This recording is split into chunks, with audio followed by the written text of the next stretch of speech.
Edgar Gros-Piron, il y a 30 ans, tu étais sacré champion olympique de ski de boss. Aujourd'hui, tu fais du coaching en entreprise. C'est quoi les points communs entre ces deux mondes? Ah, il y en a plein. Alors, ça se situe beaucoup autour de l'état d'esprit, du mindset, du mental, de la motivation, l'engagement, la gestion de la pression, la prise de risque, la solitude aussi face à des décisions qui sont parfois lourdes de conséquences. Il y a beaucoup de choses. Voilà. On n'est pas du tout sur les sujets de la compétence, mais dans le sport comme dans l'entreprise, quelque part, on est un peu patron de son propre projet. On doit le mener à bien. On n'y arrive pas tout seul. Il faut savoir s'entourer. Et donc, c'est tous ces sujets-là que je développe. Pour un athlète, l'entraînement, c'est indispensable. Ce serait quoi l'équivalent de l'entraînement pour, on va dire, une entreprise? Un patron, c'est de la formation. C'est pas uniquement apprendre sur le terrain, c'est aussi prendre du recul, se former. Et c'est aussi beaucoup tirer les leçons des expériences que tu vis, bonnes et moins bonnes. Des fois, tu as des clients, des fois, tu les perds. Des fois, tu les signes, des fois, tu les signes pas.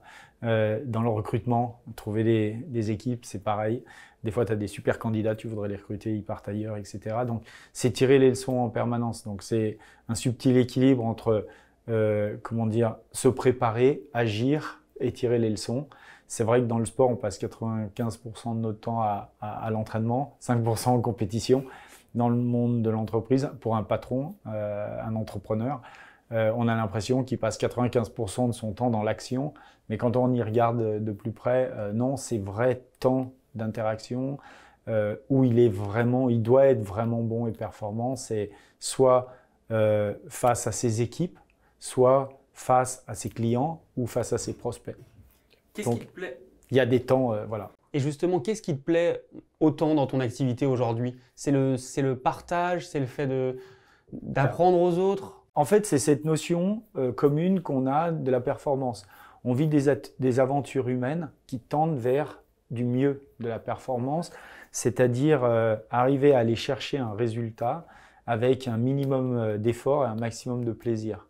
Et ça, c'est assez génial quand on y arrive, parce que ça veut dire que la performance est elle est positive.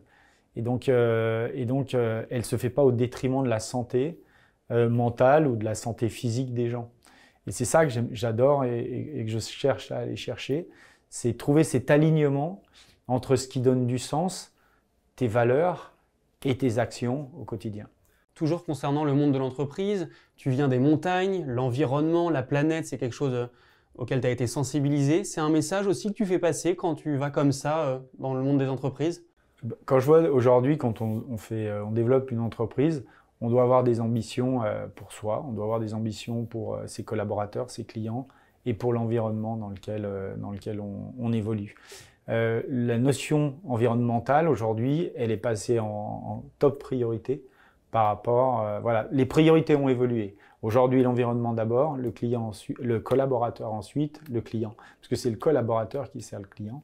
Donc le collaborateur ensuite, le client après et à la fin, l'actionnaire, ou le patron ou l'actionnaire. On avait tendance avant à avoir des priorités qui étaient à l'inverse. L'environnement était à la fin et l'actionnaire était tout en haut. Ce qui est encore le cas dans des grosses boîtes qui sont détenues par des fonds de pension. Et quand tu vois par exemple que des Jeux asiatiques d'hiver vont se dérouler en Arabie Saoudite, qu'est-ce que ça t'inspire ça? Alors rien du tout, mais pas du tout l'envie d'y aller. Non, ça m'inspire pas du tout. Voilà, c'est difficile à saisir pour moi. Je vois pas le sens qu'il y a derrière ça. Donc, si je me mets du point de vue de l'organisateur, je peux comprendre pourquoi il le veut.